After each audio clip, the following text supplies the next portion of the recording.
पाकिस्तान के grey list से निकलने के इम्कानात मज़ीद वाज़ेह हो गए। इंसदाद मनी लॉन्ड्रिंग और टेररिज्म फाइनेंसिंग पर फैटिफ एक्शन प्लान पर अमल दरामद तसल्ली बख्श करार दे दिया गया। फैटिफ की पाकिस्तान पर चौथी टेक्निकल कंप्लायंस रिपोर्ट जारी। प्लान की 40 शराइत में से 38 शराइत पर अमल दरामद पर इज़हार इत्मीनान कर दिया।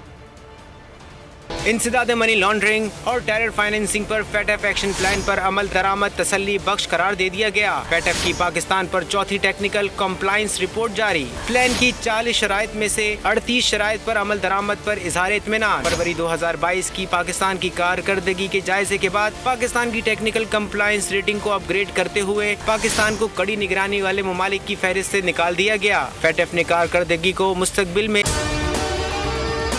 और अगर आपको हमारी ये वीडियो पसंद आई है तो लाइक पर क्लिक कीजिए। बेहतर रखने की हिदायत रखने वाले ममालिक की सफ में शरीक कर लिया। अगस्त और सितंबर में मुकम्मल होने वाले फैटिफ के ऑन द साइड जायजे में पाकिस्तान की ग्रे लिस्ट से निकलने के इम्कानात मजीद वाज़ेह हो गए।